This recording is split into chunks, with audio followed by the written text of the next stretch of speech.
Welcome back, everyone. Hope you're doing amazing. This is Tasting History. We are feeding a Roman legion today.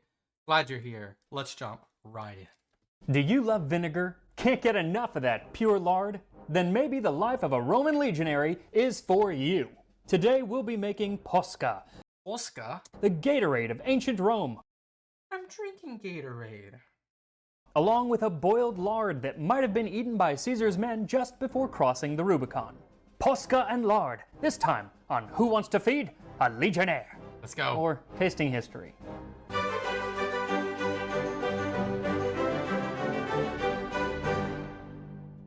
Go subscribe to them. So good. Welcome to Rome Month. I don't know why it's always in an English accent, but, blame Hollywood. Either way, it's 4 weeks of ancient Roman recipes sponsored by the folks at Creative Assembly as they get ready to conquer Rome once again with Total War, Rome Remastered, out on April 29th. General Avidius applied in the game. And to find out what an ancient Roman army might eat, we turn to the general Avidius Cassius, who commanded his troops to carry no food but laridum ac bucellatum atque acetum, lard, hardtack, and sour wine. Hardtack. Yeah, we know about hardtack. We did they did the video on that already, and we watched that. The hardtack is just that hard piece of cracker-like bread. Lard's obviously like a oily fat, and sour wine. And that last ingredient, the sour wine or wine vinegar, which is French for sour wine, vin aigre, vinegar, is the main ingredient in Posca. Well, one of them. The other one is water. And since it's basically just water and vinegar, it would make for a pretty short episode. So I'm also going to throw in a recipe from Apicius for boiled lard, so we can cover 2 of the 3 things. I'm not going to be making the bucellatum or hardtack because I just made that, and I'll put a link to that video in the description. Yep. So let us start with the Posca. Whenever I say that, I always think of Tosca, my favorite opera, or one of them. And if you've never heard Tosca, you should hear it because it's fantastic and absolutely has nothing to do with what we're talking about today, so that's all I will say about that. Go listen to Tosca. Now, when it comes to a recipe for Posca as drunk by the legions, we don't have one. The closest thing would be what Plutarch said of Cato the Elder when he was fighting in the Punic Wars. Water was what he drank on his campaigns, except that once in a while, in a raging thirst, he would call for vinegar, or, when his strength was failing, would add a little wine. And it's that addition of sour wine or wine vinegar that makes it Posca. Okay. But we don't know anything about the ratios of water to the vinegar, or if they ever put anything else in there. Though we can get a glimpse at what maybe they would have done by some much later recipes, but they come from several centuries after the fall of the Western Empire and are mostly used medicinally, except for one in the 6th century that uses it just as an ingredient to put on melon with pennyroyal, but it doesn't tell us how to actually make the Posca. But I am going to read you one of those later medicinal recipes just so you can get an idea of what the concoctions were like. They were all kind of the same ilk. Okay. This one is called Lythantropic Posca, and that means that it had something to do with dissolving kidney stones. I'm on board. I'm kind of like, okay, I'm on board though. We can see if he's cooking. Kidney stones. The Lythantropic Oh, good old friends. Posca, of pennyroyal, of mastic, of parsley seed, of dried mint, of common salt toasted, of coriander seed, of spikenard, of anise, of bishop's weed, of Indian leaf, of white pepper, of the seed of gromwell, of betony, of fine vinegar. That's a lot. When all are pounded, sifted, and triturated very fine, Triturated? let them be mixed with vinegar for 3 days, and exposed in the sun for 40 days. A long episode. 40 days. It then goes on to have the patient sip this potion in a warm bath. Now, an ancient Roman legionnaire would not have access to almost any of those ingredients, nor would they have access to a hot bath on most days. So we know that they weren't making this. In fact, it's likely that by the time this recipe was written down, the term Posca had really completely changed to something very different from what the ancient Roman legions were drinking. But we can use it to see maybe what kind of herbs would have gone into it, and so I'm going to add some of those herbs in one version because why not? So for this recipe, what you'll need is a cup of water, a little red wine vinegar, and some optional herbs. I'm going to use spikenard and coriander seed because I had those on hand. Dang, you're a very handy person. I don't have any of that. Don't use pennyroyal though, because even though you can get it, depending on the person, it could kill you, or at least make you very sick. Don't use it. I'm also going to add some You don't have to tell me twice. optional salt. Legionaries pretty much always had access to salt, so it's not odd that they would maybe add it for a little flavor or just as a way to get their salt. But this is a good time to dispel the myth that they were paid in salt. They weren't actually paid in salt. It was part of their ration, but it wasn't a form of payment per se. That idea comes from a mistranslation of Pliny the Elder, who, even when properly translated, should be taken with a grain of salt. Though the word salary does have its roots in the word salt or sol. And you shouldn't do that today, pay people in salt, because most people won't be happy, especially the IRS. They really don't have a sense of humor about these things. But with the addition of salt, this really does become the ancient Roman Gatorade, albeit with less added sugar and fewer fun colors. So if you're not using any herbs, just mix the ingredients and you're done. But if you are using herbs and salt, go ahead and let them soak for a while before straining them out. Either way, this is definitely the simplest recipe I've ever made. So simple that you really have no excuse not to hit the like button and subscribe unless you don't want to, which I guess would be a valid excuse, but why wouldn't you want to? Yeah. Now the recipe for laridi coctura, or cooked lard from Dere Coquinaria, is Almost as simple, but we will get to that after we look at what a Roman legion might have eaten. What would he eat? I think most Roman legions did have a fair amount of grain, maybe some vegetables, maybe. Not the same vegetables we're used to. Some cereals, which are the grain, and then meat. It takes supreme skill to subdue an enemy more by famine than by the sword, for in the latter, fortune tends to have more influence than bravery. That was Publius Flavius Vegetius Renatus, and I always get a kick out of how medieval and Renaissance artists would depict ancient Romans wearing the clothes of the medieval or Renaissance. I just think it's funny. Anyway, Vegetius wrote Dere Militari, which was all about how to run a functioning Roman army. And one of the most important things in the book is on making sure that they're well fed and watered. They should have grain, wine, sour wine, and even salt in plenty at all times. Though the word plenty is rather relative, since a frugal distribution of the provisions will ensure sufficient plenty. When provisions once begin to fail, parsimony is ill-timed and comes too late. Supply chain management and logistics, the backbone of any army even today. Yeah, and we can say, like, that is, like, one of the main factors of an army being prepared to not be prepared is on an empty stomach versus it being fed, and logistical nightmares that these baggage trains had to go through to meet up with these places. It's just insane how they were so ahead of their time without, GPS and so forth. And many, many armies have been undone by their supply chain or by lack of food and water.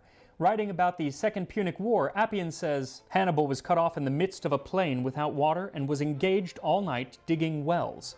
His army, by toiling in the sand with great difficulty, obtained a little muddy water to drink.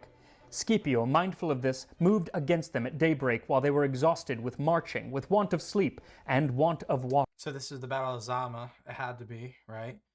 When we talk about Scipio and we see elephants, so obviously that might be a variable. I think Scipio's, we're not going to get into the battle tactics of this, but Scipio really knew how to make Hannibal's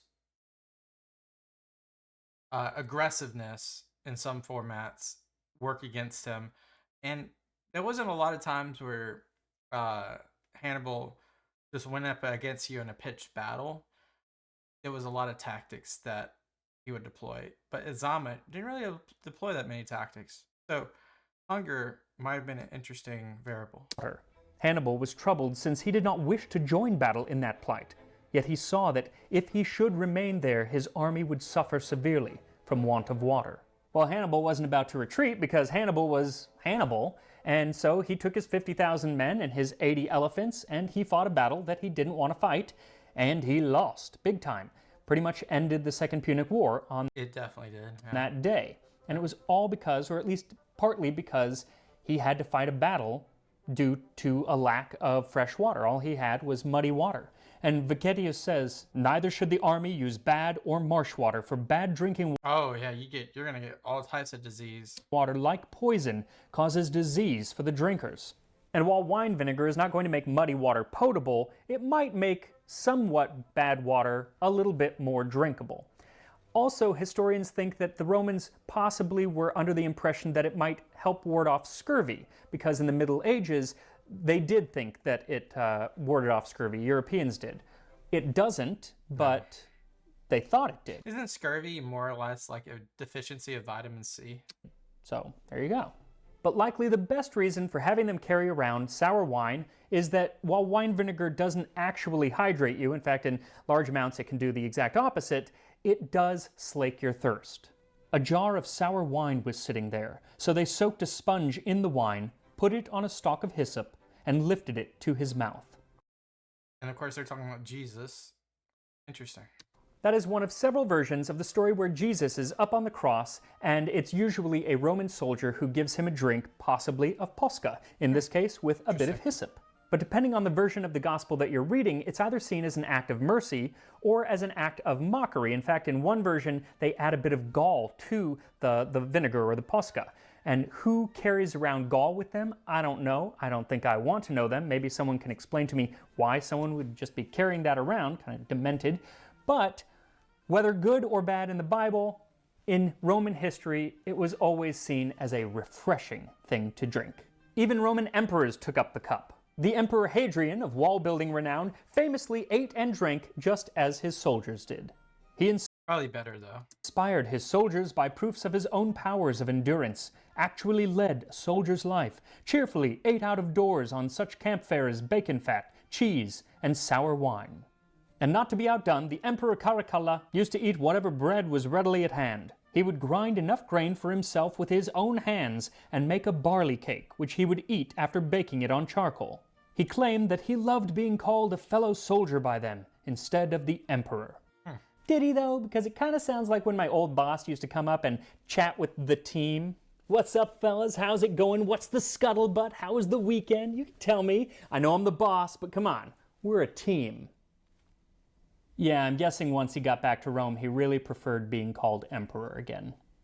Now, while grain, sour wine, salt, and fat were the staples of the Roman legion's diet, it's not all that they ate, partly because they often had to provide a lot of their own food. There are stories of towns coming together, trying to get as much food as they can to give to their soldiers before they went off to war whenever a herald would come and announce a conscription. And there's a papyrus fragment from Alexandria, Egypt in the 2nd century. It's a letter from the legionary Claudius Terentianus to his sister.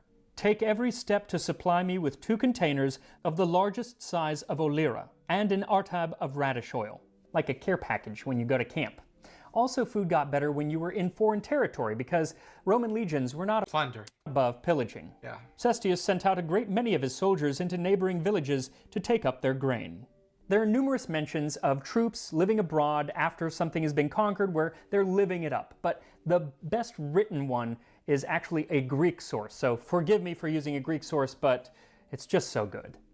Xenophon made a round of the villages. At each place he would visit the troops stationed there, and everywhere he found them being well entertained in merrymaking. There was no place where they did not serve on the same table lamb, kid, pork, veal, poultry, and many loaves of bread, some of wheat and some of barley. And whenever a man might wish to drink to another's health, he would drag him to the big bowl of wine, and when there, he must duck his head and take a long pull, gulping greedily like an ox. Wow.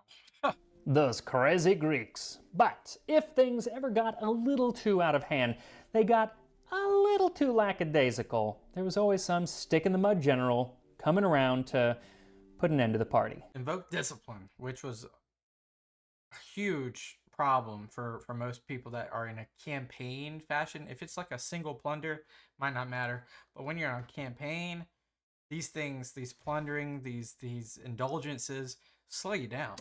In the 2nd century BC, Scipio, now this is a different Scipio than Scipio Africanus who fought Hannibal, Another famous Scipio though, very famous Scipio Aemilianus. but a general all the same. He went to Spain to restore order. When he arrived, he drove out all traitors and harlots and the soothsayers and the diviners. He also ordered all wagons and their superfluous contents to be sold, and all pack animals. For cooking utensils, it was only permitted to have a spit, a brass kettle, and a single cup. Their food was limited to plain boiled and roasted meats. They were forbidden to have beds, and Scipio was the first to sleep on straw. Wow. Those who had servants to bathe and anoint them were ridiculed by Scipio, who said that only mules having no hands need others to rub them. She is really a party pooper. Then there was General Gaius Marius, whose troops were known as Marius's mules because he forced them all to carry their own food in a bundle on their back. Well, that became very, that was part of his, this actually, not more or less, I know that's, and that sounds derogatory, but that actually helped them move faster because they don't need a baggage train with that regard. So this was part of Marius's reforms. Not only would it be food, but it would also be like some tools, like for digging, such as a pickaxe, a shovel, etc. And while surely it wasn't pleasant to march around with all of your meager foods on your back, it wasn't a punishment, it was just as a way to keep the army lean. Yeah. But food could be used as a punishment. Augustus dismissed the entire 10th Legion in disgrace, without the rewards of which would have been due for faithful service. If any cohorts gave way in battle, he decimated them and fed the rest on barley. So yeah, you got barley instead of wheat. And Polybius says the public humiliation for receiving barley rations is best calculated to inspire fear. That's so funny. It's a mighty strong feeling to have about a grain, especially when you kind of gloss over the It's definitely the principle of it. first part of the punishment, which was decimation or decimatio. That's when all of the men would draw lots, and 1 out of 10 die. 10% of them would suffer fustuarium, or being beaten to death with sticks. I'll take the barley, thank you. But not today. No barley for me. No, it's just posca and lard, enough to keep any Roman soldier up and running. Just like those that you'll be commanding in the PC strategy game Total War Rome Remastered. From Apicius and says, cooked lard. Boil covered in water with plenty of dill. Drizzle a little oil and a little salt. Okay. So all you need is some Italian lardo, or smoked fatty pork. You'll often see it translated as bacon, but it is not bacon like Americans know bacon, or anyone knows bacon. It's pretty much just pure fat. A bunch of dill, olive oil, and salt. Add the dill to a pot of boiling water, and then add in your lard, and cook for 5 to 7 minutes, or until it's nice and soft. Then slice, drizzle with olive oil, sprinkle with salt, and serve. Here we Definitely looks like bar food. are, Posca and Laridum cottura. Here we go.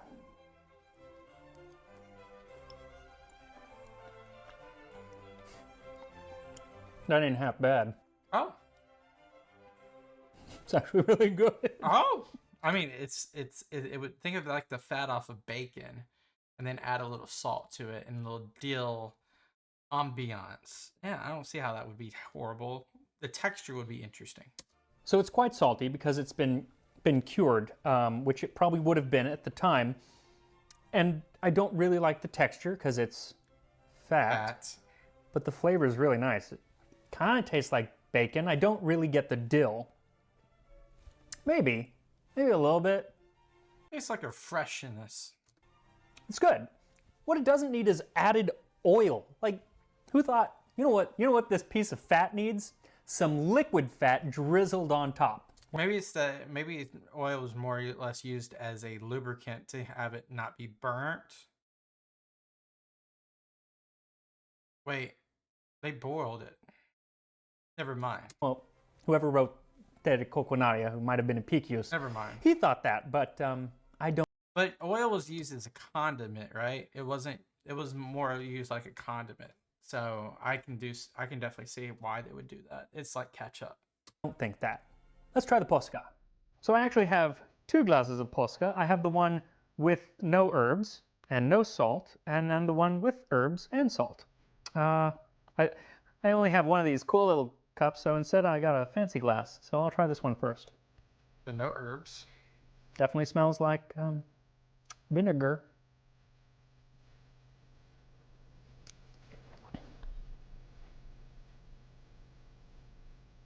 It's actually not bad. Oh. I wouldn't want a bunch of it, but it's actually kind of nice. What does it remind me of? It's like a sour fresca or something like that without the bubbles. It's like, it's sour, but it's not overwhelmingly sour. Let's try it with the herbs.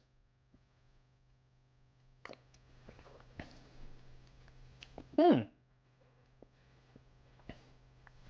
actually really like that. Well, dang.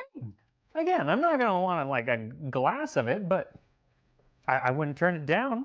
Not a bad meal then on the road as a legionary. You can really taste I think it's the spikenard that I'm tasting. And if you don't know what spikenard is, then you don't know what I'm talking about, but you should order some because it has a really interesting flavor and interesting scent. It's usually used as incense. It was actually one of the things that like Mary Magdalene put on Jesus's feet and hair. It's got like a woodiness to it, almost like the smell of aspen. If you know what aspen trees kind of have that clean woodiness to it, and it cuts the tartness of the vinegar. And again, we don't know how much vinegar they would have used. Maybe they used a ton of vinegar and I would just spit it out, but I used a fair amount, enough to color it pretty pink, and it's not bad. It's not bad at all. So one more thing about the history of Posca, it was also often sold on streets in Roman towns. Street vendors. And Suetonius writes a story of the Emperor Vitellius coming across one such seller of Posca. This fellow had immoral relations with Vitellius in his youth, but later grew weary of him and ran away. When Vitellius came upon him selling Posca at Puteoli, he put him in irons, but at once freed him again and made him his favorite. His vexation was renewed by the man's excessive insolence and thievishness, and he sold him to an itinerant keeper of gladiators. Oh. And I tell you this because the rather interesting Emperor Vitellius is the subject of next week's video, where we will be making Vitellian peas. So make sure to join me next Tuesday for our continuation of Rome. I always love these videos because it dissects like culture, and it dissects like history through a different means, food, which everyone has always consumed. Allows you to understand what it would take for them to gather such materials, what whether it be homegrown or whether it be trade. Love these videos. Give me some more suggestions down below. Thank you guys so much for being here as always. Peace out. I'll see you guys next time. Bye-bye.